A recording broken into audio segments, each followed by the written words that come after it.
एक और आतंकी हमला देश में हो गया। नफरत गूंज उठी फिर से, अमन कहीं खो गया। कोई अनजान बेगाना मौत की बाहों में सो गया। जन्नत के सपने बुनकर दहशत कोई कर गया। उम्मीदों पे चलने वाला नागरिक डर गया। ये सुना आपने? एक और आतंकी हमला देश में हो गया। वैसे ये जो बात है, जो मैंने शब्दों में पिरोई है कविता के रूप में आपके सामने, वो मैंने उसी रात लिख दी थी जिस शाम को मैंने ये न्यूज़ पढ़ी थी जब ये हुआ था। तो मुझे लगा कि ये सही वक्त नहीं है इस चीज़ में अपनी कलाकारी या कोई कविता लिखने का।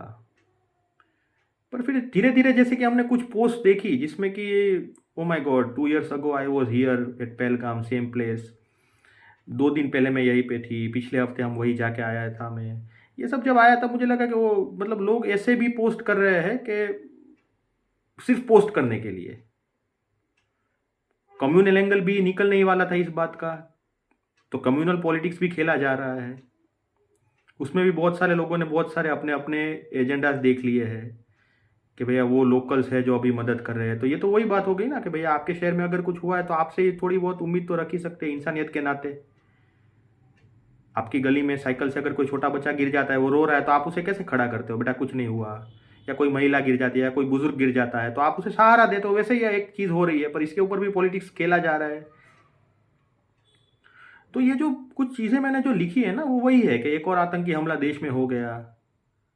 नफरत गूंज उठी, जैसे कि आप देख रहे हो कि ये जो नफरत सबके दिलों में अभी चल रही है एक दूसरे के लिए, और अमन जो खो गया है देश का। उम्मीदों पे चलने वाला नागरिक डर गया फिर से, मतलब उसको डर लग गया कि भैया ये बार बार होता रहेगा या कहीं पे। सेम वे जो आतंकवादी होते हैं उनको जैसे कि ब्रेन वॉश किया जाता है कि भैया हूरें नहलाती है जन्नत में, बिरयानी खाने को मिलती है जितनी चाहिए, वो सपने बुनकर उन्होंने दहशत आतंक मचा दिया। कोई अनजान बेगाना जो घूम रहा था मुसाफिर, वो मौत की बाहों में सो गया। तो ये सच में एक ग्रीवांस है, एक फरियाद है, एक मेरा रोना है एक किस्म से, कि जो मैं ये शब्दों में आपके सामने प्रस्तुत कर रहा हूँ। ये सच में मैं कोई कला के भाव से या कोई एप्रिसिएशन के भाव से नहीं लिख रहा हूँ। ये मुझे लगा कि ये कुछ चीज़ें हुई होगी जो सबने उस वक्त पे फील की होगी। कमज़ोरी, सिक्योरिटी लैप्स, फ्यूचरिस्टिक वे। तो इसी चीज़ को मैंने शब्दों में डाला है।